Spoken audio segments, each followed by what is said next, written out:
All right, dear brothers and sisters. Bismillah wa alhamdulillah wa salawat wa salam ala rasulullah wa alihi wa sahbihi wa min wala. Assalamu alaikum wa rahmatullahi wa barakatuh, dear excellent brothers and sisters from all over the world. Such an honor to have you with us. Such an honor to be with all of you. And we hope that you will benefit from this lecture today. This is part of our international lecture series in ISIP, the International Students of Islamic Psychology. And we welcome all of you to this session today. Before we start, we will just briefly do a brief presentation about ISIP, our mission statement, our vision statement, etc. And feel free to introduce yourself in the Zoom chat. The Zoom chat will be open throughout the whole session as usual. If you have any question to Sister Safiyyah, or if you have any other reflections, feel free to ask them in the Zoom chat. All of your reflections and questions will be addressed at the end of the session during the Q&A. From the behalf of ISIP, the International Student of Islamic Psychology, I want to welcome all of you.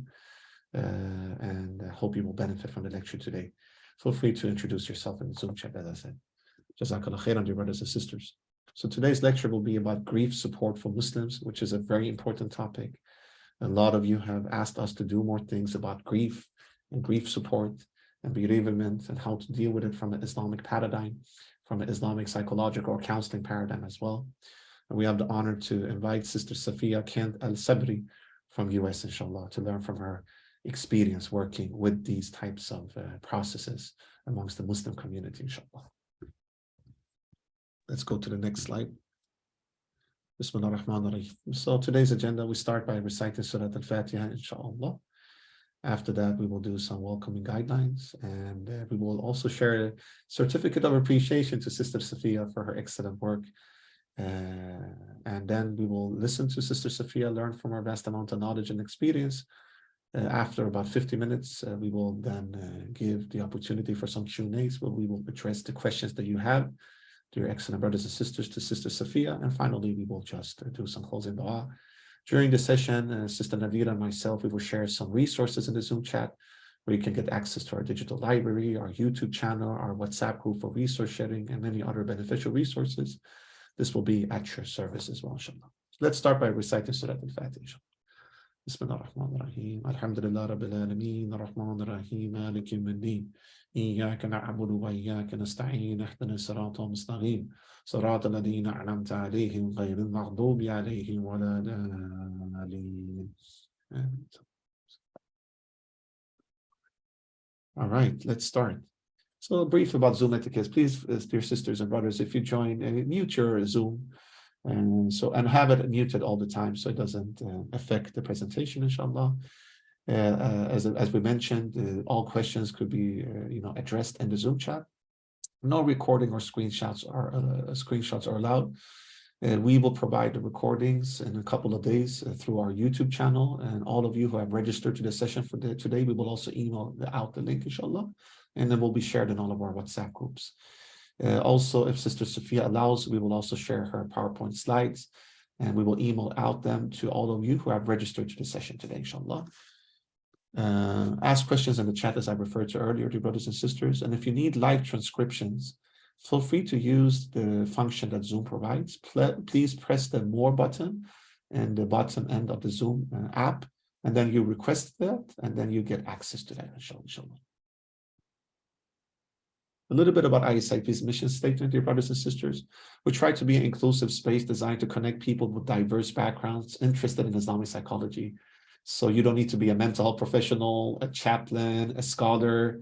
You can be a student, a seeker of knowledge. I mean, we're all students, honestly. So we're all students. But with that said, as long as you're interested, you're more than welcome to join.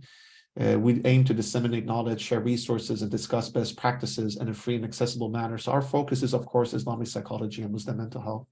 We have a lot of different task forces. We have local and regional chapters all over the world because we want to cater the needs in your region and in your context and fill the gaps and connect the international resources to your local communities as well, my beloved brothers and sisters. So feel free to join. Everything is free of charge at ISIP. Membership is free of charge. We're establishing Tarbiyah task force, bereavement task forces. We're establishing refugee mental health task forces, trauma task forces, parenting task forces, convert and revert mental health task forces. So there's a lot of things going on. Also with the topic that Sister Safiyyah will shed some light about today, and also before Dr. Kemal, who is a colleague of Sister Safiyyah, a lot of you have asked for us to establish a task force where we can work with issues connected to grief and grief supporting systems. So we will do that as well.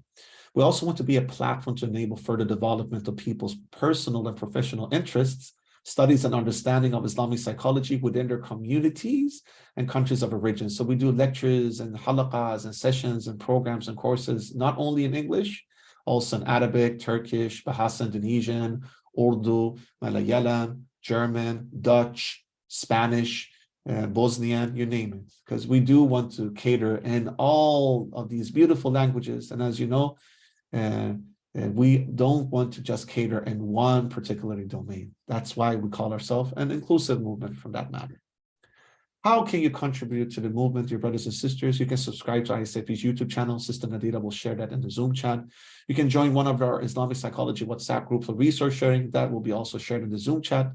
And you can also become a member through our website at isip.foundation, where you also can get access to our digital library with over 1,000 articles, books, and resources within the field of Islamic psychology and Muslim mental health, of course, free of charge.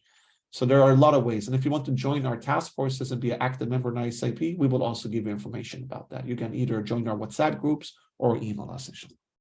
Now, let us now present the lecturer for today, Sister Safiyyah Kent Alsabri. Sister Safiyyah was raised in the Bay Area in US and California. I actually know my geography in US, so Bay Area is in California, if I'm not mistaken. So alhamdulillah, it's a beautiful part of US. She graduated with high honors from US Berkeley with a bachelor's in African American Studies and Master of Science, Educational Leadership at Indiana University in Bloomington. She has a certification in leadership training facilitator from University College of London, UCL, and teaching and curriculum development, ITEP, from the University of Toronto, Canada. Sister Safiyyah converted to Islam after finding a translation of the Quran in the bookstore. SubhanAllah. I love this conversion story, SubhanAllah. Would love to know more about that, sister. She recently worked as a chaplain while completing a year-long CPE program at the University of California, San Francisco Medical Center. And I know that some people don't know what chaplaincy is, because chaplaincy doesn't exist in all countries. So perhaps you can also explain that a little bit, Sister Safiyyah. This is a certificate of appreciation to you, Sister Safiyyah, for your excellent and efforts and recognizing, and for us recognizing your excellency. We call it Islamic psychology, what you're doing, sister, actually. Chaplaincy is Islamic psychology. You're providing the mental health support, which is Islamic psychology in a sense. So thank you so much. And this will be emailed to you as well. And this is from all of our colleagues at ISIP, including Sister Nadira, Sister Fatima, myself. Jazakallah khairan, sister. So thank you for attending, dear brothers and sisters. Please forgive us for any shortcomings and make dua for us. And please fill out the short feedback form that will also be shared, because your nasiha is very important for ISIP. You guys are the core tenet of ISIP. You're the spine and backbone of ISIP. And all of your thoughts are very beneficial for us so that we can perfect all of our initiatives, inshallah. Upcoming session, save the date, please. We will have a session on Saturday, the 31st of December. The speaker will be Dr. Salami Mutio Alogake from Nigeria, Malaysia. And we will speak about mind-body interaction, the Islamic viewpoint. So feel free to join. This session will be at 1:30 p.m. GMT. We will share more information on all of our social media and WhatsApp groups, and so you will definitely be updated about this. All right, let me stop sharing my screen. Without any further ado, Sister Safiyyah, the floor is yours. We're so honored to host you. Welcome.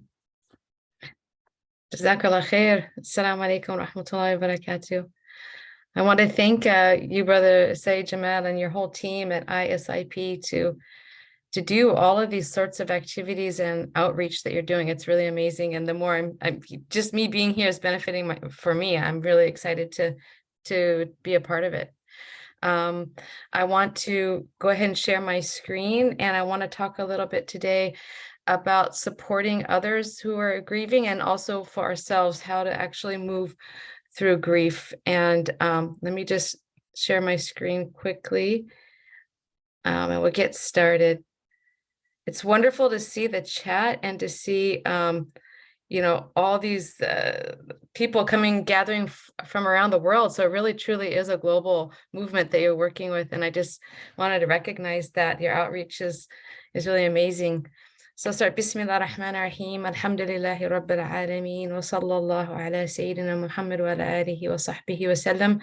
Rabbi shrah li sadri wa yassir li amri, wahlu uqdatam min lisani yafqahu qawli. Oh Allah, we ask for inshallah guidance, and we ask that this is a beneficial session. Sometimes I speak really quickly. You can all slow me down.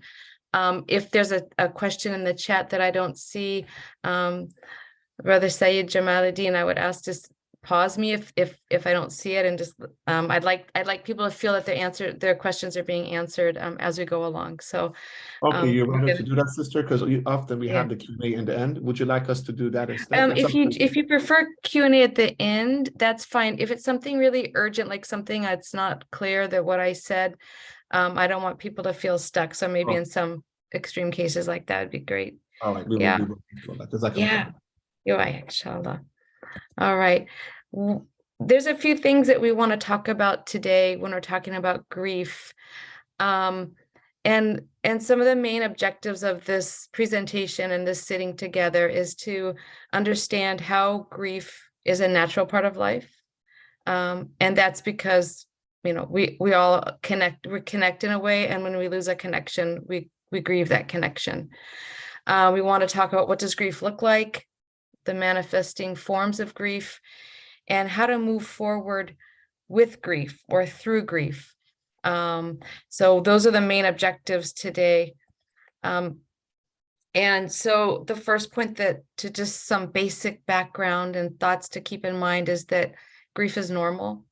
We need to give ourselves permission to grieve, and we'll look at this through a clinical perspective and also an Islamic perspective, sort of looking at some of our role models and examples within our Islamic tradition. We'll talk about different ways that grief can manifest and ways in which grief can actually be transformative, because there's a wisdom in why Allah subhanahu wa ta'ala created grief. And if we're able to help support ourselves and others through grief, we can actually benefit from the transformative power of grief. And then the last point down here, it says to co-create a grief support plan. That's if someone came for grief counseling, we would then try to offer a grief support plan for the person. So that's something that we can talk about maybe in the Q&A, because we won't actually do that in this session today. Grief is a natural part of life, and it happens all the time. And it doesn't just happen in death. And even the Quran, Allah subhanahu wa ta'ala mentions in the translation saying, "Be sure that we shall test you with something of fear and hunger, some loss in goods or lives or the fruits of your toil, but give glad tidings to those who patiently persevere." And Allah promises us there that we will face difficulty, we will face loss. So grief is related to loss, and it doesn't always have to be related to death as loss. There are a variety of ways of experiencing loss, and it's even mentioned in the Quran. So then we ask who grieves. So it's just natural that if grief is a natural response to loss, and if all humans experience loss, then therefore grief is a natural part of the human condition. And in a little bit, we'll get a chance to share in the chat what types of grief that you may have experienced in your own life. So just thinking about losses and thinking about how losses occur. And in this sharing today, we want to talk about how we can actually move through the loss. So grief is a natural and emotional response to the loss of someone or something that's important to you. And it can encompass a variety of emotions. And I know you might be familiar with the stages of grief, and now people, clinicians and people in the field of psychology and counseling are moving away from distinct stages of grief. We might have heard before the idea of, okay, first someone's in denial, and then there's anger, and then there's bargaining, and then there's depression, and then there's acceptance. And like, oh, we have to finally get to acceptance. But research is showing, and just human life is showing that it's not that simple and clear cut. And in Freudian psychology, Freud thought of grief as something that you need to get cured from, something that is an illness or a deficit, that's something you need to move past it, just get over it. And that concept or view is now pretty much not really looked at in grief bereavement models. And we're going to look at different ways in which it is looked at. The Prophet Muhammad SAW experienced a lot of grief. And we can if we just think about our own selves, how many of us have lost a mother, a father, or children? And the Prophet Muhammad SAW, in his life, he lost his father before he was born. And we're just talking only about loss of lives. We're not talking about other forms of loss, which we're going to discuss in a little bit. But he lost his mother, he lost his father before birth. Then his primary caretaker was Abdul Muttalib, his grandfather. After that, he lost his wife, Khadija, radiallahu anha, and his uncle Abu Talib in the same year. And not only that, the Prophet Muhammad SAW lost 6 out of 7 of his children. It was only Fatima radiallahu anha who actually outlived the Prophet Muhammad SAW. So when we think about grief and we think about difficulty and hardship, we have a role model in this area.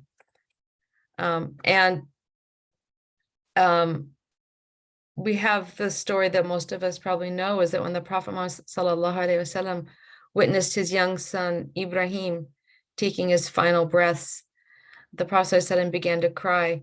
And the Sahaba asked about everything, and they asked him, like, what's going on? What is this? And he said, this is mercy. And then he wept more. And then he said, the eyes are shedding tears and the heart is grieved, and we will not say anything except what pleases our Lord. O Ibrahim, indeed, we are grieved by your separation. And if we just unpack that a little bit, we see, first of all, that the Prophet Muhammad SAW, he publicly wept. So in some cultures or some modes of behavior, we don't see men crying in front of each other. But the Prophet SAW normalized this. And he cried and he wept. And he said that it was part of mercy. And that's a lot of what grieving is, and supporting grief is empathizing and offering compassion. And his mercy and love for his son was causing him to weep. And it's interesting that he says here that the eyes are shedding tears and the heart is grieved, but we will say not except what pleases our Lord. So that gives the indication that while we're going to feel emotions and we're going to have a heavy heart in any loss, that we'll be careful as much as we can within our ability to say, to hold our tongue and not say things that wouldn't be pleasing to Allah. And that also is to say it's not to judge those who lose that capacity. And sometimes in extreme emotions, we lose capacity to even hold what we're saying. So if we're supporting others who are grieving and they blurt out something that doesn't sound like something that Allah would be pleased with, we'll still try to support them in a non-judgmental way, because this is a movement through grief, and it can be really painful. So if we have the different types of losses, there's lots of different grief theories.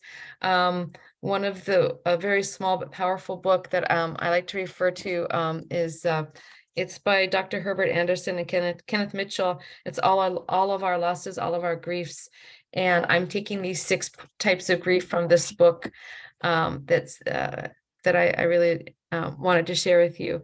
So the first type of grief is relationship loss. I mean, there's no order, but then I'm just going to talk about 6 different kinds.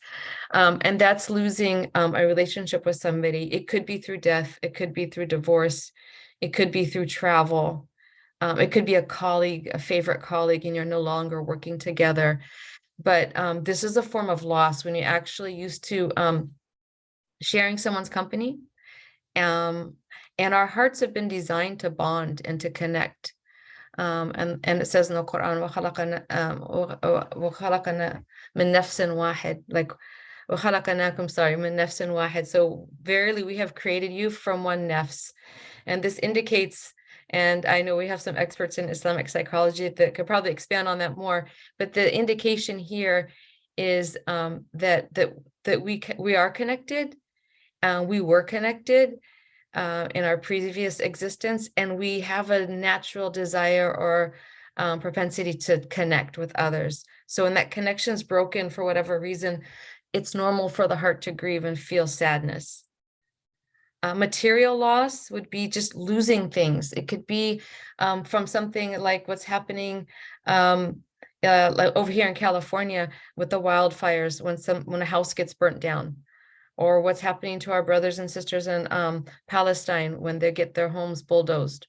Or on a different level, it could be, your child's favorite toy that they left on the school bus and they can't find, like their teddy bear or something that they're attached to. And it's again losing something that we have this attachment to. So material loss could be also losing money in the stock market or whatever. You get the idea. It's something that's physical and tangible.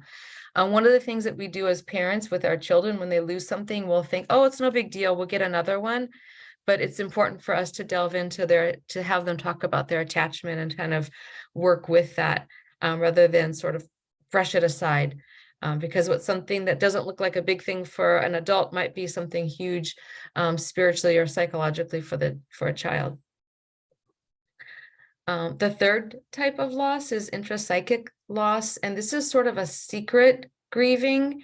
Intra meaning inside, psychic means the mind. So this could be something, a hope, a dream, a concept that somebody held within them, and that thing died.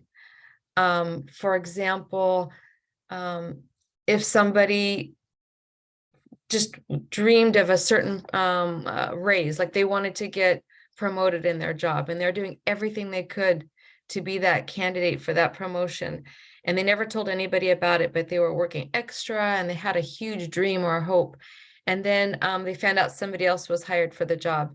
There can be a sense of loss and sadness for those sorts of things. Like on the family level, that could be also like if a husband and wife get married and they've had this blissful honeymoon period, and they have this concept of being like this quote unquote perfect marriage, and then they have their first fight, and there can be this deep sense of loss with what I thought we were so like the perfect couple, and then with youth and then as we grow older we realize there's really only Allah is perfect, but there can be a sense of loss. So it's something that's not necessarily spoken, nobody else may know about, and because of the nature of it being so internal, that it might be really difficult for others to even support, or for the person to seek support or to realize what they're grieving. So that's the intrapsychic aspect of grief or loss. And then functional loss, we might see this a lot in the hospital. Let's say if somebody's lost their sight due to diabetes or lost the ability to walk. We see it in people who have just had a surgery and they can't get up and do normal things. And there's a lot of grief around that. So there's a lot of grieving that happens with patients in the hospital. If any of you are working as doctors or nurses or physical therapists, you've probably seen it where people feel a deep sense of loss for not being able to do what they once could do. So we might see that form of loss. Also, we have role loss, the loss of a role. And this is when something ends, like a primary loss could be, for example, if somebody's husband were to die. But they also might have the loss of a role, like they're no longer a wife. And that role of what they did, the daily routines of that role is like now gone, and they can grieve that loss. Another example of that could be like when your child starts school and you're used to having the motherly role all day long, if that's what someone does, and then all of a sudden the kids go to school and the role of like caretaking and nurturing is sort of gone. And so, there's like this need to sort of pivot because there's a gap or a loss. And then finally, system loss is like when, like, for example, in the family level is when the family changes. Like I said, if the empty nest syndrome is like all the kids are out of the house, or there's a divorce, and so the husband-wife role is lost, the whole system is broken and changed. And so there's this sort of transitional period where there can be a real feeling of loss and sort of emptiness and unsurety, and that's a form and can manifest in the emotional and physical symptoms of grief. So those are just an overview, and there's a lot more about those that can be found in this one book, All of Our Losses, All of Our Griefs. It's a short little book, but it's nice because it gives a lot of insight, especially if, well, for anybody, because we're all in families and we're all part of society, but also if you're working in those sort of nurturing fields or caretaking fields. One of the kinds of grief that many of us might work in, be involved in, is immigration grief. And also it's called, there's another word that's used for it, maybe someone knows, but it's basically, as we see happening all the time, when people immigrate or move to a new land, it's a really complex situation because everyone's story is different, and people's stories for going to a new land and leaving a homeland are all different. Some might include a lot of trauma. It could have been a war situation. It could have been economic difficulties. But a lot of one of the things that we can find with people who are immigrating to a new country, and if we're counselors or working in aid fields or like social services, we can recognize this. And the first is like the loss of a homeland, just cultural norms, the things, the smells, the sounds on the street, or maybe the smell of the soil, things that that like you actually grown up with and affiliate with and bring like some happiness and some normativity. That's a huge kind of loss. Also belonging, like, in a society that you're raised in and that you're familiar with, you're belonging and you can navigate society really easily. Also, we could talk about loss of language.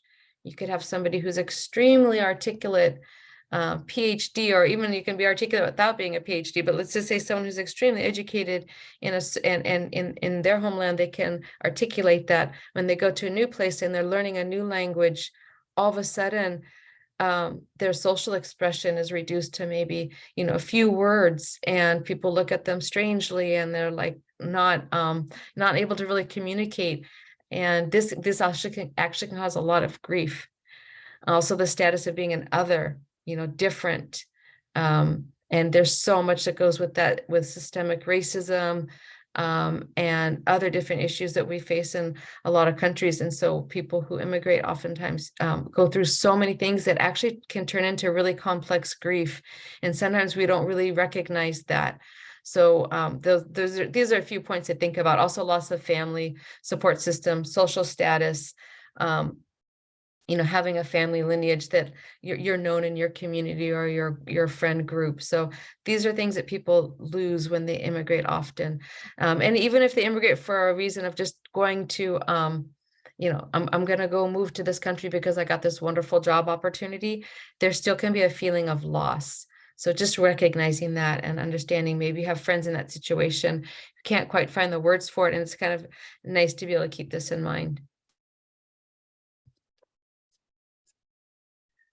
Oh, my thing froze. Just give me a second. Let's see if I can. Okay, give me 1 second. It's not moving. Here we go. So as we mentioned earlier, we have in the Quran mention of loss, and that life is a test and it's going to be full of challenges. And in the Quran, we're instructed that when a calamity befalls, people, say, we come from Allah and to Him we return. So oftentimes, in my experience as a Muslim, we just hear that when somebody dies. But in any kind of difficulty or hardship, it's just a reminder that this Allah directs us to think about that we come from Him and we're going to go back to Him, and everything in between that, will be lost eventually. And Imam Junaid al-Baghdadi said, this place is an abode of strife and tribulation. That is the nature of the abode. It is designed to come to me with everything I dislike. So like, we know this isn't paradise, but we forget that we want good things. It's our nature to want to have ease and comfort, and everything in this lower world, the dunya will actually fall apart. Only Allah is forever. And at the same time, so we have that paradox that we know things are diminishing. We know that we're going to face losses. We know that this is not paradise. And at the same time, we're allowed to feel sad or to grieve or to experience suffering. And that's something that we're going to go a little bit more into. But before we do that, I wanted to just pause for a second and just give everyone a few seconds or a minute to think about what are some losses you've experienced. And if you want to type those in the chat, if you want to share. And what are some, what are some emotions associated with the losses that you've experienced? So I'm going to just look at the chat and see if anyone's just sharing like something you've lost based on what we were talking about, if it brought up any thoughts, emotions, feelings. If you just want to share those in the chat, please go ahead and do that. I'm going to take a look at the chat and see some people. Yes, I see someone said Rana said a loss of a very special relationship. Yeah. Yeah, any other losses or I really appreciate to mention immigration grief. Yeah, I've been through this not knowing what it's called. I know it said, what do we say in chaplaincy? You can't tame it till you name it. It's just saying that, yeah, there is immigration grief, and like there's nothing wrong with you. It's just a big thing to do to immigrate somewhere. I see Radwan says loss of her mother, loss of marriage, father for Tasneem. Job loss, insecure emotions. Yeah, that's really hard to lose a job, especially when we need to spend a lot of time at a job and we lose something, there's a gap. My loss, alien DG, I'm sorry if I didn't say that right.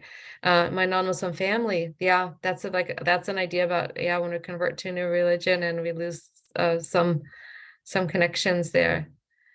And having an old father who may not die as Muslim. And my father passed away in June. I'm sorry, Nadia, that's difficult. Loss of sister to cancer for Soraya. Yeah, there are so many losses.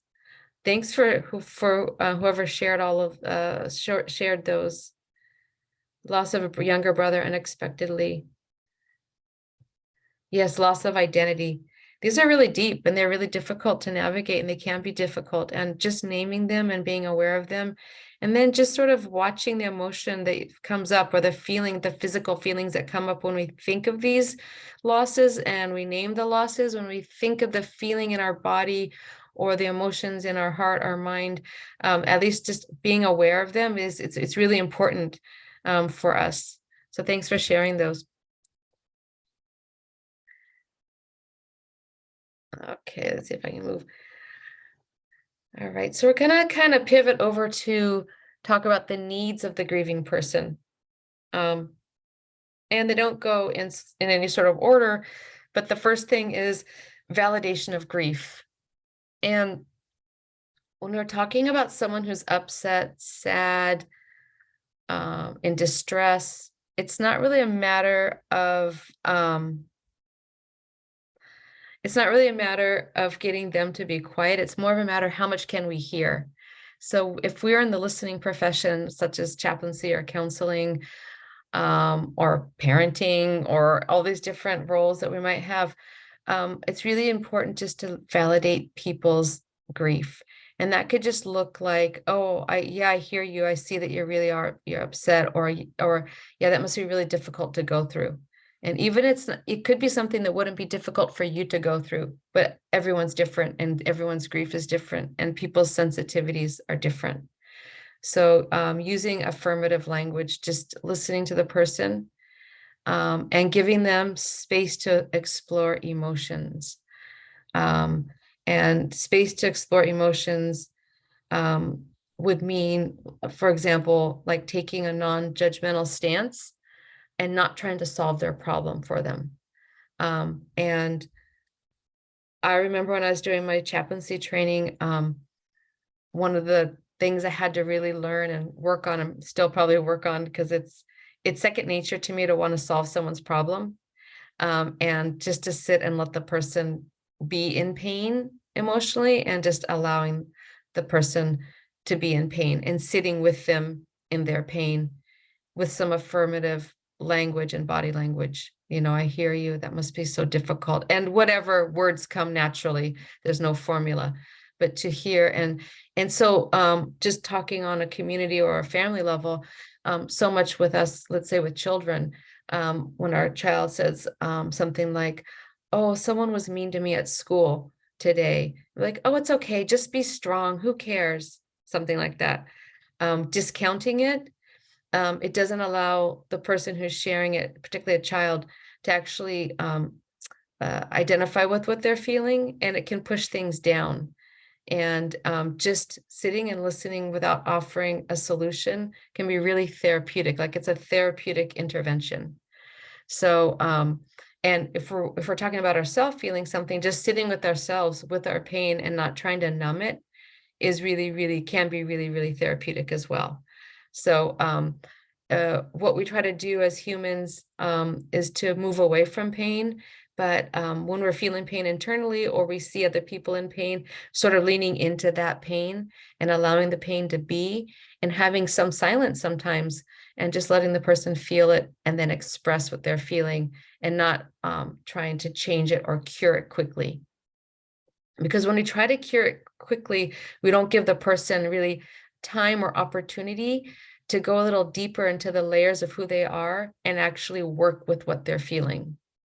And we sort of put a Band-Aid on it and try to move on, like we're all happy, we're all good. Okay, let's go on with life. And then we go on with life carrying a lot of unresolved grief. So what we want to do is support instead of comfort. So what is supporting instead of comforting? Comfort says, oh, you'll be okay, don't worry. Or, oh, it could have been so much worse. Like, somebody loses something, like, I don't know, they've gone through a really difficult time. Maybe they had surgery. That what could have been worse. At least it wasn't X, Y, and Z. Or like we do this with kids all the time, or with maybe spouses or friends, like, stop crying, be strong. And if the Prophet ﷺ, the best of humanity, cried, then it's not a sign of weakness to cry. And even Abu Bakr, radiallahu anhu, he would cry to such an extent that sometimes, it was difficult for him to lead prayers because, like he was crying. So we've got to like normalize that crying is okay, and let our children cry in a healthy cry, a cry that's like feeling their emotion. It's just up to us to be able to handle sitting in pain or sitting with crying. Sometimes people say exercise will help, or, oh, I know how you feel. We always want to do that, like to connect. Oh, I know how you feel. I went through something similar. And while we want to recognize that everyone's pain is uniquely their own, we don't want to take it away from them or diminish it. We might want to say, yeah, maybe what I went through is kind of similar, but it's not about us. We want to listen to them. And sometimes we might need to use those kind of connecting phrases to connect with somebody, but usually it does diminish the amount that the person can receive some kind of therapy in their own way. So we want to avoid that. We want to be more, like I said, mentioned earlier, like listening and affirming one's feelings, offer non-judgmental presence, and try to avoid telling the person what they need to do. Like, don't offer them a prescription. And we do this all the time with our kids, with our spouses, in our communities. And I know I don't want to go too much over on time, but I remember having one woman in the hospital, and she was a Muslim woman. She had she had a hysterectomy, and her family members were coming, and just, she wasn't getting any kind of relief, and she was going into a deep depression. And then her doctor was also Muslim, and then figured out that I was serving in a like related hospital. So they set up a phone visit, and I tried to practice this, listening, and I didn't do anything. I did nothing. I sat, I just, said, "Salam alaikum, what's going on?" And she starts talking and talking and talking about how she felt so sad to never be able to have children because she wasn't married yet, and she wanted to eventually have children. and she just was talking about her sadness. And she said, I'm sorry if this sounds disrespectful, but her words were, I'm so sick of people throwing Quranic verses at me. So, well, on the one hand, we have Quran, and it's beautiful, and it's the word of Allah, and it can provide sources of strength. Also, we have to be careful not to just like use it as a way to like avoid letting people feel their pain. So just allowing the person to feel the pain. You can provide concrete help, like giving people food or whatever, and check in with them frequently, especially with grieving people who have lost spouses and things. Sometimes we don't know what to say, and we're like, oh gosh, I'm so scared to call them. What do I say? But just check in, and I'm here for you. I want to know how I can support you. And whatever, be there to listen to them. Oops, let's see. Yeah. So I think we kind of mentioned this. So for time's sake, I won't go through all of it, but we don't need to act like grief is a disease, something that needs to be cured or something to get over. Grief is something that's every human's going to feel, and it's a natural part of life. And we want to work towards integrating that grief and having it become transformative. And we'll talk about that. It can be a lifelong process. There's no specific time frame, like, oh, your spouse died a year ago, you're still crying, or you're still upset, move on. Like those kinds of words won't help somebody. And grief is the emotions of losing someone, versus mourning are the outward manifestations or maybe rituals that help us with grief. So grief is the feelings inside, and oftentimes we can use rituals of mourning, like a burial, a janazah prayer, reading Quran, or doing different things to help us work through the pain, but they're slightly different. All right, let's see. Let's see some of the emotions. So we can feel grief emotionally, physically, and we experience it socially. And some of the emotions that are associated with grief, the first one is denial, which can be shock, resistance, avoidance. And we have that in our seerah. We have an example when the Prophet Muhammad ﷺ died, and Umar radiallahu anhu, he stood up and he said, by Allah, Allah's messenger is not dead. And this is Umar ibn Khattab radiallahu anhu, and he was the one, the Prophet ﷺ said, if there was ever to be another prophet, and there would never be another prophet, but to say that his wisdom was so great. Okay, so he experienced shock and denial at the loss of Rasulullah ﷺ. So if he experienced it, then it's also something that's going to be something that's normal for us to experience. In that case, we want to just provide a calming presence for the person. If we're with somebody, maybe help them to sit down, offer them water, let them cry. Don't try to shut it down. Just deep breathing and just being like a calming presence for the person. Some people feel anger, and sometimes that just comes up as a natural response to protect us from overpowering feelings of loss. And the Prophet Muhammad ﷺ said, whoever controls his anger at the time when he has a means to act upon it, Allah will fill his heart with contentment on the day of resurrection. So like anger is normal, and telling somebody, don't be mad, don't be angry, this is Allah's will. This is Allah's will. These are true words, and we'll never deny the reality of those words. Everything, Allahu al-fa'il, Allah is the doer. We know that, but saying that to somebody who's sad, we may or may not help them with the anger they might be feeling. So we allow people to feel the anger, let the anger surface, but try to hope that we can help them keep within the guidelines of not, doing something that would be harmful to somebody. Bargaining is also really, really common when there's a loss, and there's a tendency to blame ourselves and to say, if only I did this, and if only I had done that differently, they wouldn't have had that heart attack. If only I hadn't give them, that greasy food last night, they wouldn't have died. Like there's this sort of blaming of the self and bargaining. That's one sense of it. That's sort of guilt, but also bargaining, meaning like, okay, oh God, if I pray all night and donate all this money to the needy, like bring them back. or something like that. So there's this idea of wanting to return to normalcy and offering up anything to return to normalcy. So those are those are some natural responses.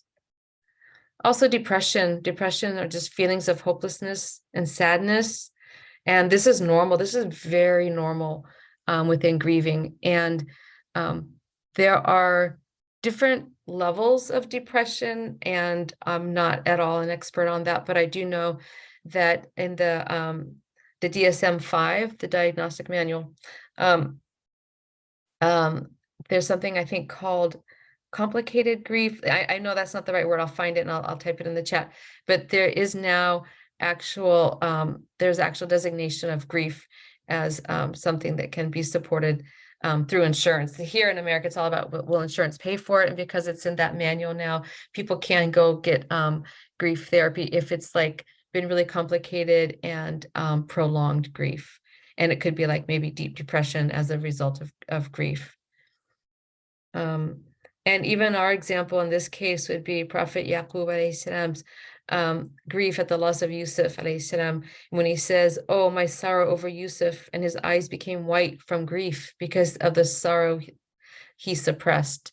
So that's kind of a deep thought about suppressing the sorrow and becoming white and his eyes becoming white.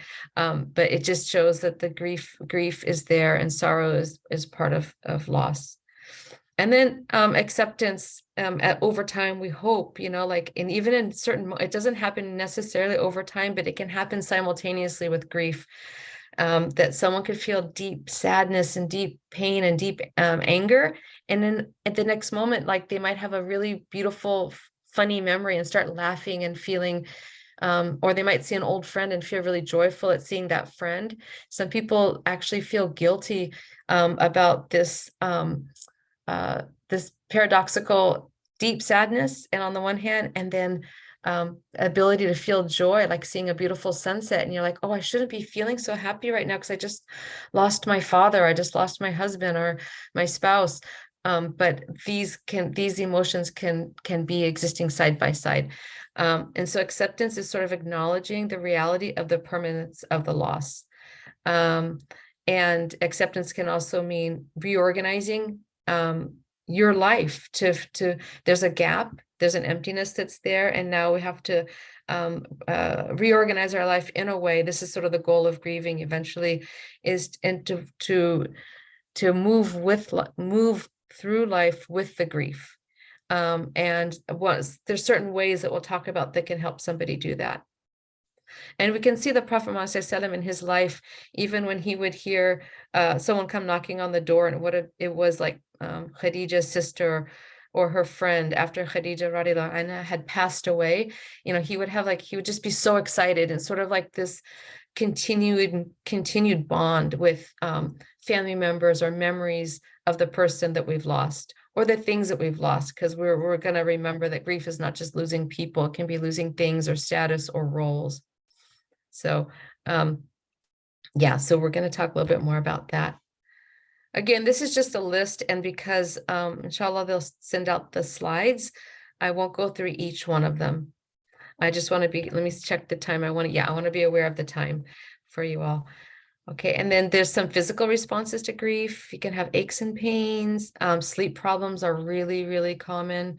There's this lethargy of grief, just fatigue, like feeling tired, and also losing track of time, not really knowing when's day or night, just really losing track of time, sort of this distortion.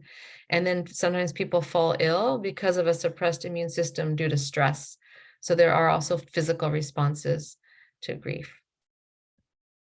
And then spiritual reactions to grief. There are a lot of different, one of the things that grief and loss force us to do is like search for meaning. We sort of feel that what we thought was once a very stable, predictable place, this earth, and then somebody leaves you, maybe it's a sudden death or a sudden loss of like a home or something.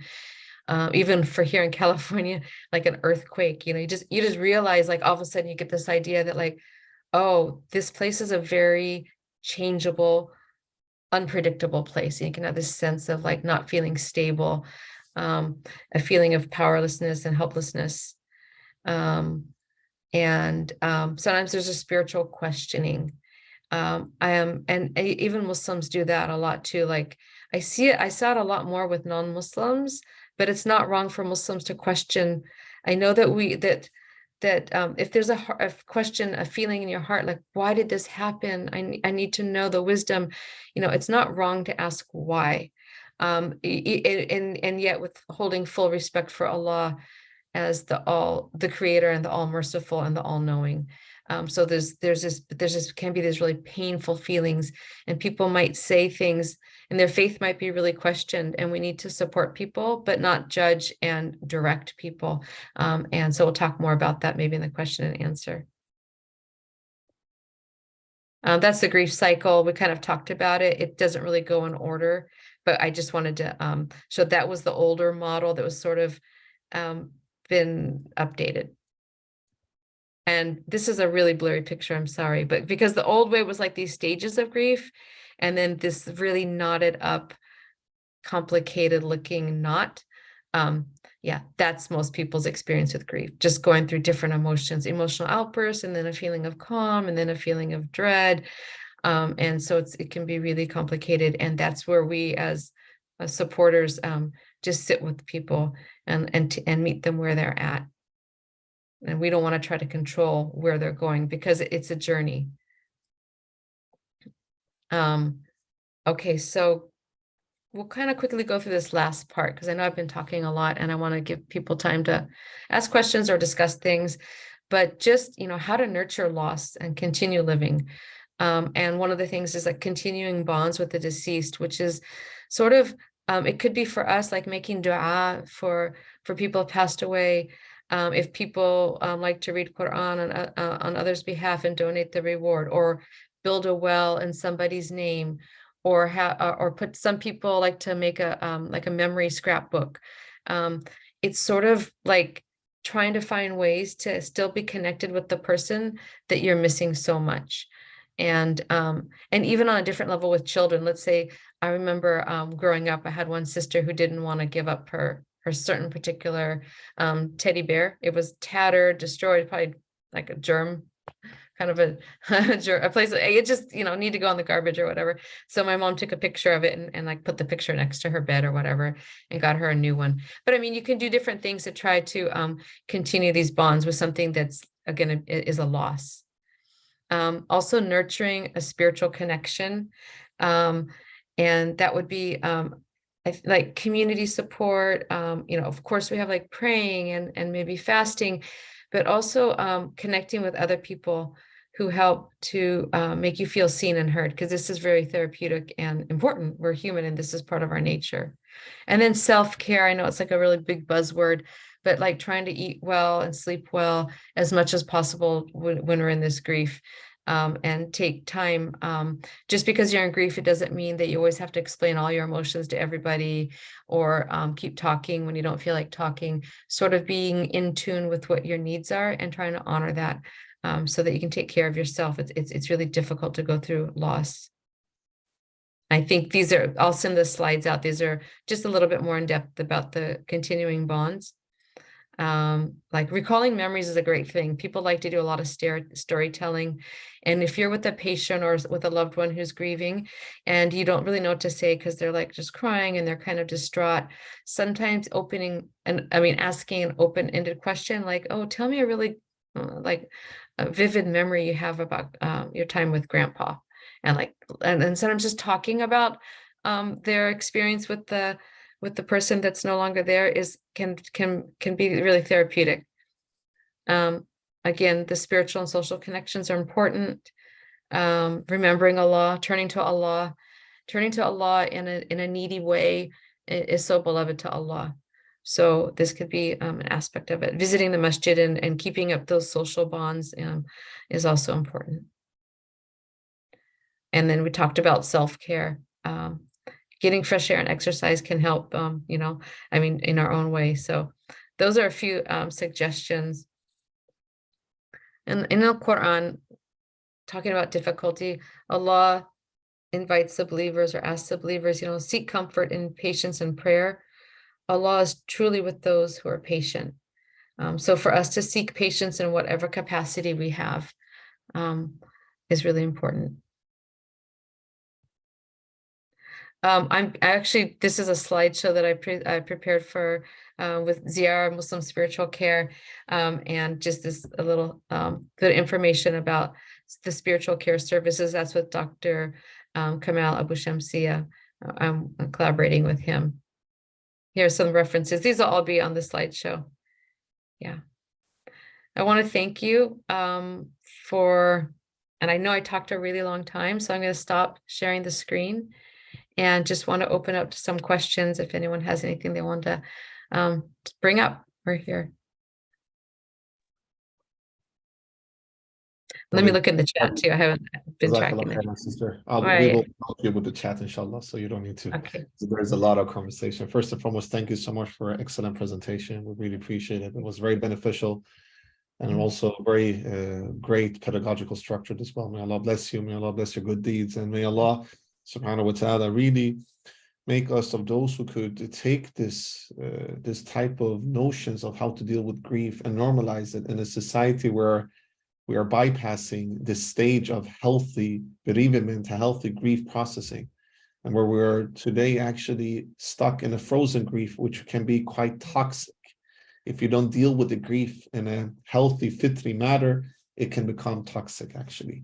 And then from being the oppressor, you can become from being oppressed, perhaps you can become the oppressor. And this is quite interesting. How can we find meaning in grief? How can we find meaning in what we're going through? And sometimes we need to be able to speak about that grief and have a sound companion, a rafiq, or a rifqa, a rafiqa, who can reflect and mirror you and maybe help you to understand the meaning of it. And actually, even in Western psychology, there is a notion, Sister Safiyyah, I don't know about logotherapy with Viktor Frankl. Logotherapy is a therapeutic model that Viktor Frankl established, and it's very applicable and congruent to the Islamic paradigm, actually. And he was a person who survived the Holocaust, and he made meaning out of that and created logotherapy. Logo from Latin translated to English means meaning, logo, meaning. So meaning therapy. How can we find meaning when we're going through traumas in life? How can we find meaning when we're going through difficulties and tribulations and bala in life? And also from an Islamic point of view, that's how we usually did reconcile with traumatic events historically when we lived in fitri society, where we didn't bypass our emotional states the way we need to do today. Because today, Sister Safiyyah, and to all of our excellent brothers and sisters, we're living in a society where there is all about productivity. You need to be productive. You need to go back to work. You need to go back to the industrialized production line, right? So we just want to make people quick fixes so that they can just, continue to be productive, because that's how we are looking at if a society is growing or not, right?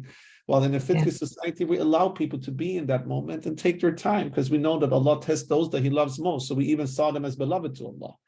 And then the meaning-making came about, where you re-spiritualize yourself and saw this tribulation and love as a way for you to come closer to Allah. And Imam Ghazali said, for instance, that maybe what you might find as a melancholy and you want to treat that, he was criticizing physicians of his era for only treating the symptom, not understanding what the symptom could lead to spiritually for the one who is going through this tribulation. He said, maybe this is Allah's way of taking away the interest from dunya so you can reconnect with your ukhrawi needs, with your akhirah. And these are things that I think we need to understand, and not to be stuck in the frozen grief. Allow it to be processed in a healthy fitri according to all these beautiful examples that you shed to us, to Sister Safiyyah, and perhaps through that come closer to Allah subhanahu wa ta'ala. Because when we're frozen, then you become not like Viktor Frankl, you become like, for instance, the Zionists who took the Holocaust, were frozen in the grief, and now they're brutalizing our beloved Palestinian brothers and sisters. They're still frozen in that, and that becomes hate. You can find it in many other groups. You can even find it amongst Muslims who have not processed their grief in a fitri way, and the oppressed becomes the oppressor. So there were so many beautiful things you mentioned in your presentation that I could relate to in my own clinical practice and as a person who is passionate in Islamic psychology. And I hope that all other brothers and sisters could take Sister Safiyyah's excellent presentation and apply it into your daily routine, whether you're a mental health professional or just a person go through grief. Because we saw in the chat, Sister Safiyyah, when you asked about grief process, Oh, people so say, I much. lost my father, I lost my husband, I lost my job. And that's fine. We need to speak about it, right, Sister Safiyyah? Because if we Let's speak talk. about it, how are we supposed to process it, right? And then we bypass ourselves. You're not less of a Muslim if you grieve. You're not less of a Muslim. It's about not being stuck or not being frozen, but you will be frozen if you don't speak about it, because it will still be in your system. You know, it will be there somatically, if not, you know. So alhamdulillah, sister, I just wanted to mention this and really thank you for this excellent presentation. Thank you And for your comments too. That's beautiful about the meaning making. That's in the end, we want to grow closer to Allah. And Allah subhanahu wa ta'ala, He gives us so many difficulties and hardships. So in the end, we're just pushing down on our nafs, you know, and we're sort of like blossoming through the difficulties. But if we say that to someone who's grieving, sometimes that would sound so like, you know, yeah, exactly. like spiritual bypassing. But in the end, we come from Allah, we go back to Him, and we're preparing for that return. And it's so important that we as mental health professionals, if we have any in the audience, but also yourself as a chaplain, you know, like bypassing, that's not the thing. Like to acknowledge it and to accept that it's not to question Qadr Allah. To accept Qadr Allah is to be with that moment of grief. You're accepting it. If you don't want to accept it, you don't want to feel it, but you're human. You can feel. The Prophet, as you mentioned, sallallahu alaihi wasallam, he was shedding tears when his son passed away, right? Sallallahu alaihi wasallam. And that's human. He's human. He didn't question Qadr Allah. You know, and that is the thing. I think instead of fighting Qadr Allah by resisting grief, accept it and be part of it.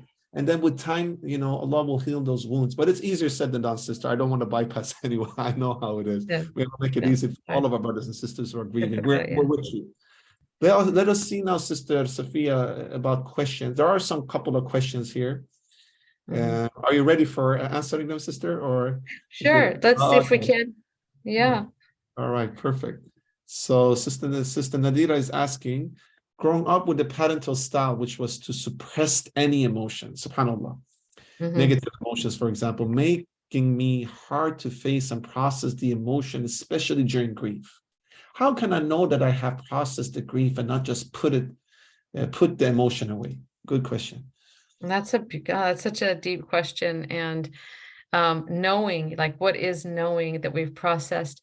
And sometimes when we just go into ourselves, like we're like just sort of sit and maybe in our salah or in our dhikr or in our moments of quiet and feel what we're feeling.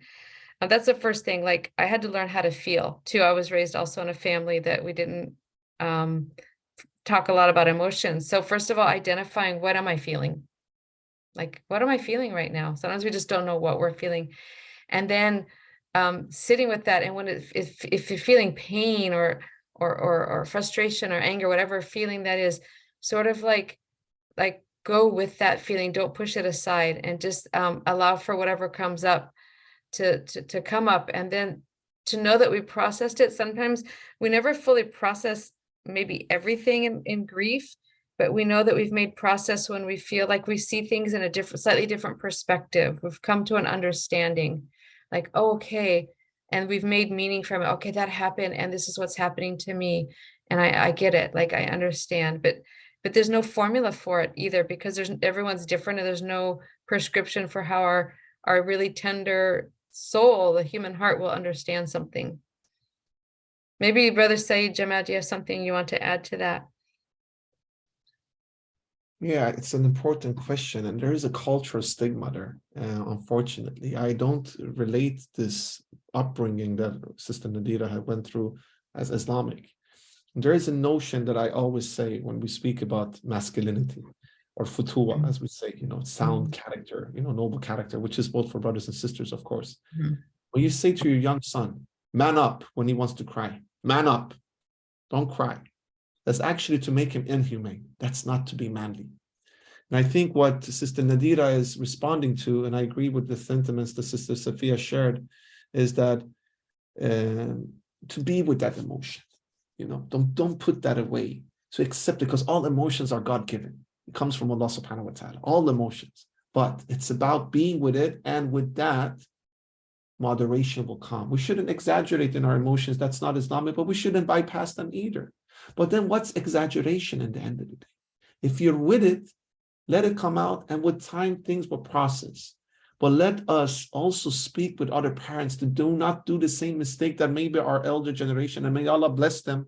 I don't want to scrutinize the elder generations too much. I know you spoke about your background, Sister Safiyyah. I have similar background in a sense, but I still love my parents. They didn't know better. Oh yeah. That, they didn't know better. And we learn from each generation's mistakes, and we accumulative knowledge is Islamic knowledge. We accumulate about our predecessors' work. So in this sense, allow the child to be with grief and to learn how to, in a healthy way, be with sorrow, because life is not all about sa'adat and happiness, right? And allow the young boys and girls to label their emotions, because when you suppress them, then you will find yourself, exactly as Sister Nadira is saying, how am I supposed to process grief now and not just put the emotion away? And we can never put emotion. As you know, Sister Samia, why do some women have certain psychosomatic diseases, like fibromyalgia, for instance? Where does that come from? Allahu Alam, there is some theories that it's because it's suppressed emotional things that triggers out in the body instead. Men as well. Why do men die early on heart attacks compared to women? Because we channelize our frustration in a destructive way through aggression. Right? But if we can just be with that, and as parents allow our children to process that, then you will not find aggressive men or women who have psychosomatic issues, inshallah. And then we need to help the people to be able to process it in a healthy way. And then you can know how to label your emotions instead of putting them away. Jazakallah khairan, dear Sister Nadira. Thank you for excellent questions, Sister Safiyyah. Answer, I mean. We have our brother Adil from Kashmir. He says, please recommend some readings on this subject comprehensively. Some readings, Sister Safiyyah. Well, one of the books, like I have a few different books on just basic grieving, but I really in a secular book, it's just well, I think this is from Christian authors, but all of our losses, let me see if it's showing up here. I don't think it's showing. All of our losses, all of our griefs. I'm actually taking a class with one of the authors, Dr. Herbert Anderson, at the GTU here in Berkeley, California. It has, and other resources. I can type some in, or I can put some. I mean, there are a lot of books, and there's a lot of even trainings about grief, and I have a book in from the Islamic perspective too. And I'm trying to think of the name right now. I'll try to type it in the chat. I'll write that down. Yeah. Jazakallah khairan, sister. And from my side, thank you for those great resources. We will love if you can type in them. So there is a book, actually, a brother, I will send the link in the chat. A brother and a colleague of mine, his name is Faisal Malik. He has written this book. It's about trials and tribulation, an Islamic perspective, how to handle it. It's a great, I haven't read it myself, but it's a great title. Actually, together with Sister Fatima, who is one of the co-founders of ISIP, and our teacher, Dr. Yusuf Jahab, we're writing actually an article that will be published soon about how to deal with trials and trauma and the quest of good and evil from an Islamic perspective. So we're utilizing the notions of trials and tribulations, and using also both applicable modalities from Western psychology like logotherapy or like acceptance and commitment therapy with an Islamically integrated psychotherapy as well. So when that article is released, we will share it with all of you excellent colleagues, both through email and through our WhatsApp groups. There is also, really, I recommend you guys to read Logotherapy, the book with Victor, some of his books. It's amazing. It's amazing. I will share those things as well. The books, unfortunately, I cannot share because it's not legal to share. But I should give you some access to some good articles, because it's very Islamic. And actually, the way the logotherapy handles is similar to how historically Muslims handle tribulation. Actually, I think it was Sheikh Abdullah Murad. He said in one lecture, I remember he had for us when I was studying at Cambridge, that he was speaking about when the Mughals came and destroyed Baghdad. Imagine the Mughals when they came and destroyed Baghdad. What a trauma. What a trauma, grief, A lot of the poets of that time, they said it was more in the Tigris River, it was more black than red because of the ink of all the books that was destroyed and put in the river. Black because of the ink. And he went on to say that what people did and handled in this tribulation was to re-spiritualize themselves. And re-spiritualization is a process. I don't want to bypass people, but there is a lot of good lectures about that. So if we find resources, dear excellent brothers and sisters, we will share them with you through our WhatsApp groups and through emails as well. Yeah, definitely. Thanks for that. Yeah. Jazakallah khairan, Sister Safiyyah. We have some Sister Nur. Would you like to say something, Sister Safiyyah? No, I'm looking at the Can I- chat, but I'll let you do the questions. Yeah. All right. So Sister so- Husna is saying, Sorry. So let's see here. Sister Nur Husna is saying, avoiding the reality by finding the meaning of life and defining myself again recalls memories, question mark. Don't want to remember that, delete that. Kind of like, if I am seeing that person again, just cross me accidentally, I have tendency to get anger. Is that normal? I'm not sure if I understand the question exactly. Let me see if I can see it on there. I will send it in the Zoom chat. Okay. So you check now. Okay. I'm looking for it. Yeah. Collected all the questions there. So this is Sister Husna's question. I see it now. Avoiding the reality by finding the meaning of life and defining myself again. Recalls memories.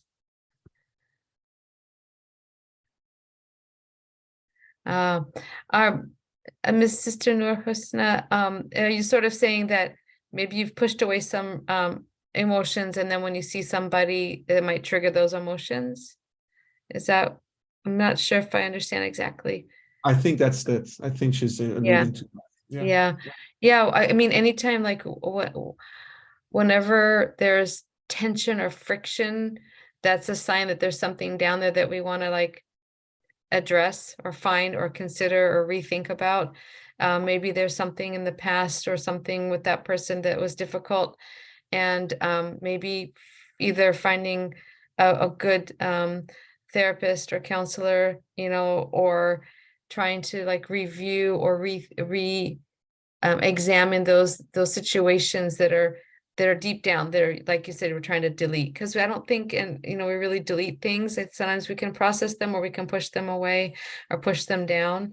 But when we feel like that rumbling in our chest, or anger or frustration, it might be a sign that, that's something we need to examine, maybe in a gentle way, in the company of somebody that can help guide us. And then also turning to Allah to ask, oh Allah, guide me in this, and to help me understand what I'm feeling. That's my off the cuff response to those sort of triggered feelings. Yeah, it's not easy. Thank you for your answer. I think that it's also, Sister Sophia, would you agree that in a sense, just to be with that, Sister Nur Husna, just to accept that? Because when we don't accept, it's kind of like we have a ruminated thought and we just act upon it, that will be triggering it to become bigger. And we just try to diminish it and take it away, could also bring it back. I mean, it's good to let it pass away, but just to accept it for the moment, with time will desensitize that feeling, I don't know exactly what your situation is about, but yeah, it is normal for sure. That's normal. All right, let's go to next. Yes, See, please. someone has their hand raised. Is that Hashem Al-Attash? All right, we don't use okay. thing. That's because it's so difficult to organize it. But yes, because you asked, we allow Brother Hashem to ask your question. Okay. Brother Hashem, very briefly, please, because we have not a lot of time.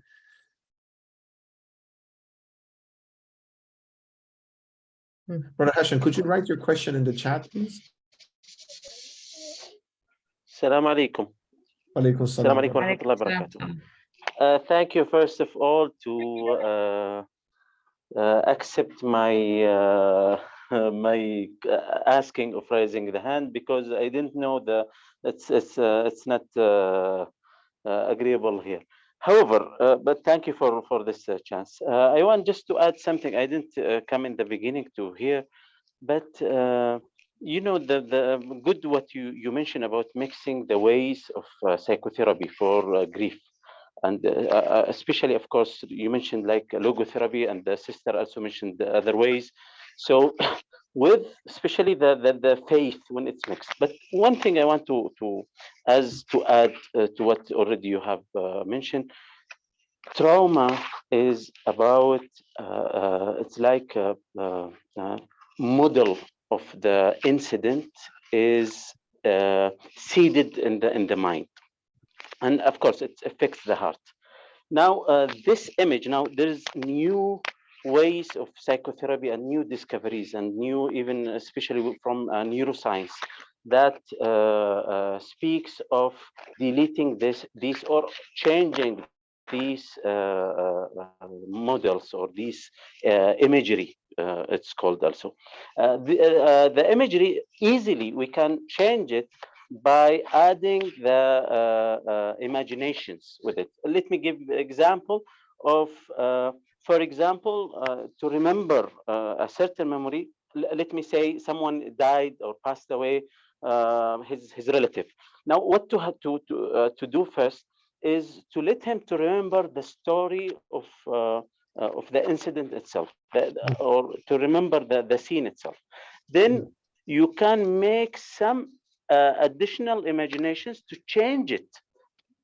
By the way, it's scientifically, it's any way you can change it. For example, make it blur, change the colors, make curtain, close it. You can burn it as a picture, for example, or different ways. After this, but with a repeated way. Of course, imagery scripting, if you hear about this technique, is used in schema therapy, for example, is, for example, to change the ending of the story. So you play with it by imagination. Now, once you change that with repeatedly in the same one session, until the feelings goes away and you feel liberation after it. Now, this first step I do always with grief, this first step. Then the second step, after finishing that, I let them imagine his deceased person, especially for Muslims, if he's especially a good person, to imagine him, he's happy in Jannah. You see, our mind is always with the grief, is catching and feeling sad, sorrow about the deceased person. But once you think he's happy, this grief becoming more lower. Now, thank you for that. then the third I just step. wanted to, do you have a certain question that I know you're sharing some really important stuff here? Specifically. Yes, okay. It was just as a comment, adding to that. Now, thank you. Then I was. It's really nice to hear that. I appreciate you sharing that. Jazakumullah khair. Thanks so much. Sorry to cut you off. I came late. Sorry, I did. Okay, no, thank you so much. Shukran, jazakallah khair. Brother Hashem, if possible, because you had, thank you so much, Good point, Brother yeah. Hashem, and it was a great, if you possible, Brother Hashem, if you can just write a little bit your reflections in the Zoom chat so that people That's can wonderful. comment. That will be Yeah. excellent. MashaAllah, you have such an excellent experience and very interesting input. Yeah. Brother Hashem, also, if you want, I will write my. You can. I will try to find you so you can connect with me and we can see how we can learn from you more.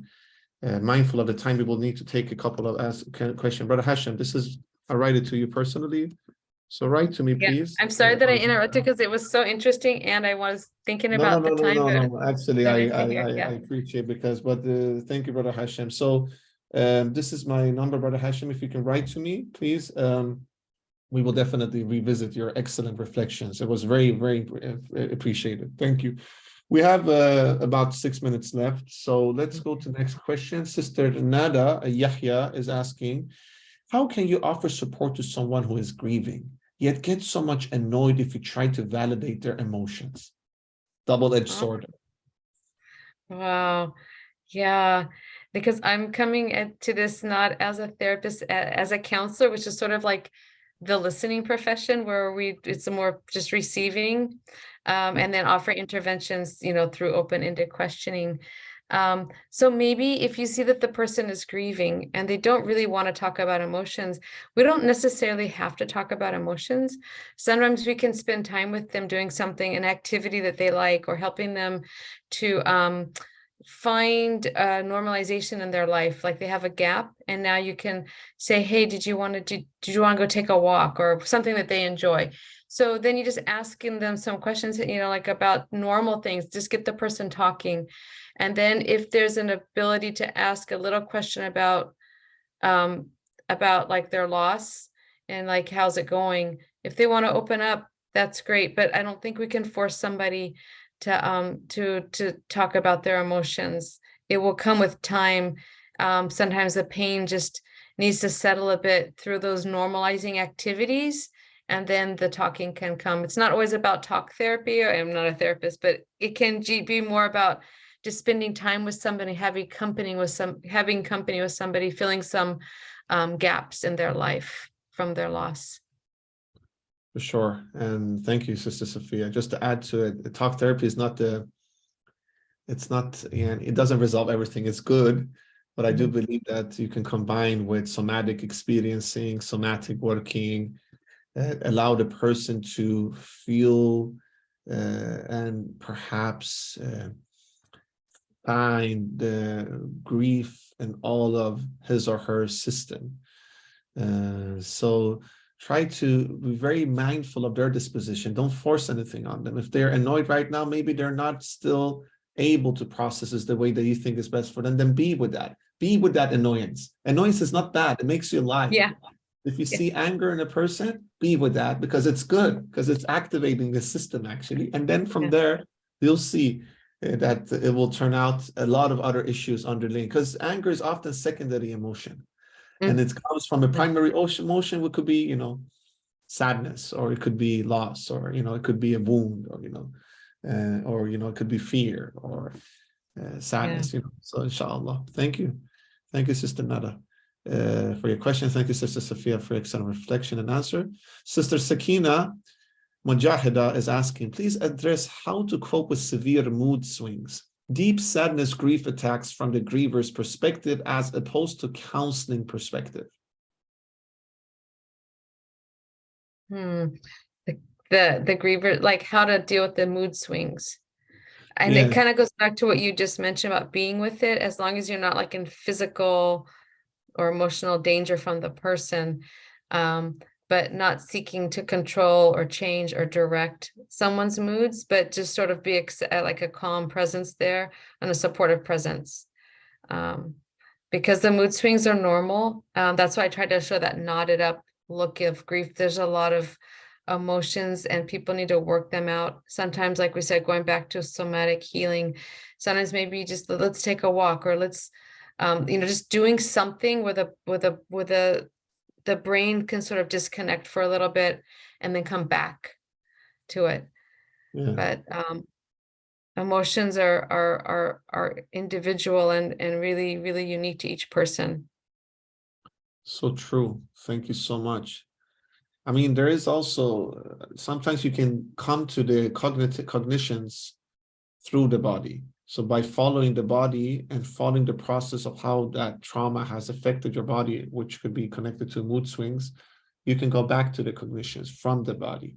You can do it bottom up instead of top down. So it depends, because we're so used to talk therapy, because psychology today is not the science of the soul, it's the science of behaviors and cognitions. Unfortunately, Western psychology, I say, not the Islamic one. So to use the jism and the body and ihsas and following that, and it could connect, because sometimes mood swings is due to disconnection. You're disconnected or disintegrated, and to integrate is to actually allow the body to speak itself as well, and then integrate with the mind. There's a lot of different ways, inshallah, but fascinating. To be with the uncomfort as well, because sometimes we as counselors, we feel uncomfortable with the clients is very aggressive or frustrated or locked. Just be with that, because that might be your issues that you're projecting into the client. Our own discomfort with anger can really be a barrier to letting other people surface their anger, because it needs to surface sometimes, so alhamdulillah. Thank you, Sister Safiyyah. Thank you, Sister Sakina, for your question. So we have gone over time. Is it okay to take 2 minutes more, sister? Sure. That's fine. It's very early for you. That's why we want to give you time. That's okay. It's almost Fajr time, so that's good. It's all good. Take your time. Thank you so much. It's very, because, dear brothers and sisters, Sister Safiyyah lives in in California, which is the end of one aspect of our time zones. And then we have New Zealand brothers and sisters. So we really appreciate it. It was very early for you. Thank you. Brother Adil, he's asking again. Let me take Sister Anleep's question first, because Brother Adil already asked the question. Then we will get back to it if we have time. Sister Anleep is asking, a young girl trying to behave normally after her husband died. Is that in denial? I mean, it's hard to tell if we don't know the situation of the person. There are some people that have what's called delayed trauma response, delayed grieving, where they'll try to get very, very busy so they don't have to face it or think about it. And so trauma in that sense, it's grief in that sense is still there, but it's just being pushed aside. But in this case, because I don't know the situation exactly, it could be that she's trying, maybe she has a higher capacity for the difficulty she's facing, and she can move back to life and she is okay.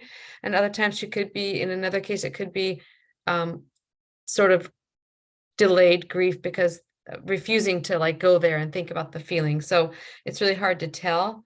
But if you just do like friendly, loving, kind check-ins, like, how are you doing? I know you lost your spouse. What can I do for you? Or how, just being there, checking in, seeing how they're doing might be something. And then listening to what she says. And if she doesn't say anything, then there's nothing you can try to pull out of her. Jazakallah khairan for a great answer. Yeah. And we're to the final question now, Brother Adil. We will take your final question. Actually, there was a question, frozen grief. So Sister Maryam, you know what, we will do a lecture about that. It's a big topic. So I'm happy to address that in a different. So just follow us on the WhatsApp groups or, through our social media, and we will do a lecture about that with frozen grief, inshallah. All right, Brother Adil is asking, how can I deal with a profound grief when the soul is tormented? Like the person is rewarded, it's easy to deal with when the soul is rewarded of his good deeds. Let me put the question in the chat and then we figure it out. How can we deal with profound grief when the soul is tormented? Like the person is rewarded, it's easier to deal when the soul is rewarded of his good deeds. I don't understand the question fully. Do you understand it? Is maybe you can correct, the questioner can correct me if I'm wrong. Are you asking like, are you grieving somebody who died when you think they were like not in a position to, like they're in a tormented state in the hereafter? I'm not sure if I understand, but I just want to get some clarification. Brother Adil, could you just write the clarification in the chat, please? Being mindful of the time, if it's possible. We do like this. Yeah, that's a hard, but just while we're waiting, we just, for us as people who are mourning or in grief, we don't know the result for the person who passed away, but we always believe in husn adhan billah, like thinking, believing in Allah's goodness and his mercy and his rahmah, even though we may not know the person's condition with them. But I'm not sure if that's what the person was asking about. Yeah, I think how can deal with profound grief when the soul is tormented? I mean, soul is tormented, you mean it might be a spiritual grief, there are spiritual loss, spiritual disconnection. How to deal with that is to, in all honesty, is to be with that feeling and just try to resolve it by honestly not bypass it, just be with it and allow it to sink in all your faculties. And then from there, openings will come, because in the end, you're going through this because Allah wants you to come closer to him. But in order to come closer to him, be with it. Be with that profound grief. Don't fight it. Fight the nafs who wants to take away the grief. Fight the nafs who doesn't want to accept it, but don't fight being with it. Because sometimes we are fighting Qadr Allah. That's not what we should fight. We should fight the nafs who is not accepting Qadr Allah. Accept it is to be with that grief, not to bypass it, because then you're actually denying it, and then you're not accepting it, and then you're bypassing it. Don't fight it, fight the nafs. And do hijrah to Allah, not from Allah. But this is easier said than done. Soul is tormented. It could be a physical feeling you feel, where you feel like this is my soul, but it's your physical aspect as well. Then you need to look at that and cater yourself, nurture yourself, allow Allah to heal you. Allow that by nurturing yourself, being with yourself, accepting yourself, giving love to yourself. and using Allah subhanahu wa ta'ala's rahmah? It's a very complex question, but we can answer it in many ways. May Allah bless you, Sister Each of these Safiyyah. questions represents a complex situation. So Yeah, it these are is. just It is. guidelines. But yeah, it's It's really an excellent question. Thank you. good And Brother question. Adil is a great colleague of ours. Sister Safiyyah is from Kashmir. All of our love to our brothers and sisters in Kashmir. They're going through a lot of grief. It's very difficult for them right now. May Allah make it easy for all of them and all of our brothers and sisters all over the world who are suffering, inshallah.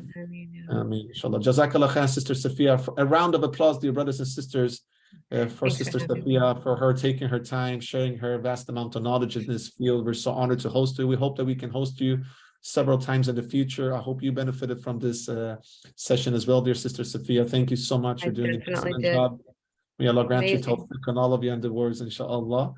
And thank you, brothers and sisters, for joining. All of your questions was amazing. Your engagement in this Zoom chat is so inspirational. We learn from all of you, dear brothers and sisters, and you're all knowledgeable. So even though we sometimes have other people lecturing, or I speak, or Sister Safiyyah spoke today, and alhamdulillah, we learned so much from Sister Safiyyah. You're all resources in this group, and ISIP, we all learn from each other, because everybody is like a living book. And by listening to each other, we learn from each other's chapters. So thank you for sharing your chapters, dear brothers and sisters. Brother Hashim, thank you for excellent reflections, all of your questions. Please forgive me for any shortcomings, and all the good comes from Allah. Any last things from you, Sister Safiyyah, before we end? I just want to say thank you, Jazakallah khair, for you and for all the people who attended, because I learned a lot, and what you're all doing and trying to spread this information about the Islamic psychology is like, I'm going to go on your website. I'm going to go pray Fajr. Yeah, you're welcome, sister. Inshallah. You should join us, sister, by the way. You should join us. I will. I'd be honored to. I will contact you, because we're doing this task force for bereavement and grief. We will love to have as one of our leading practitioners and clinicians and scholars in the field. So you're more than welcome. ISIP is like a family, and we will love your presence, inshallah. Well, it's a nice family. Thank you so much. We're so honored to have you with us. Thank you for giving us out of your precious time and allowing us to learn from you, inshallah. Jazakallah khairan. You could continue your excellent work, inshallah. Thank you. Barakallah fiki. So with that said, dear brothers and sisters, we will stop recording. Let me just pause it here. I want to thank